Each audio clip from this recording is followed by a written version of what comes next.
শুধু পা লাগে অরক্ষিত গোল পোস্ট, গোল হলো না। দল থেকে অনেকটা সামনে চলে গিয়েছিল মুন্না, সে কারণে সাগরের 12 বলটি যাত্রা ব্যর্থ অবস্থায় ব্যর্থ গ্লানি নিয়ে ফিরতে হলো জয়পুরহাটকে।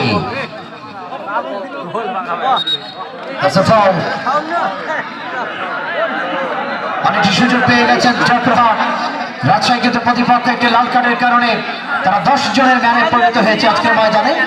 সেক্ষেত্রে অনেকটা সুযোগ, একটা গ্যাপ তৈরি হয়ে যায় স্বাভাবিকভাবে একটি গ্যাপ তৈরি করে সেই গ্যাপ দিয়ে খেলবার চেষ্টা করছে জয়পুরহাট।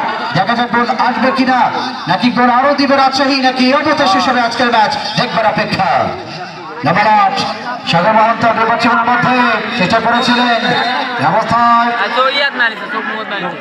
ফুটবল এর কারণে আঘাত পেয়েছেন ফেস পজিশনের ক্ষেত্রে সাব্বির। রাজশাহীর গোদাগাড়ি 24 নগরের যুবরাজটি আমরা দেখতে পাচ্ছি এক ডাক্তারের মধ্যে দৌড় প্রতিযোগিতা, কে আগে যায়। গৌসুল আজম ভাই আগে চলে গেলেন।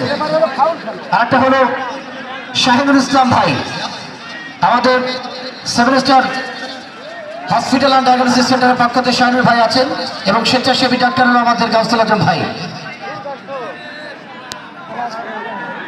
আজকে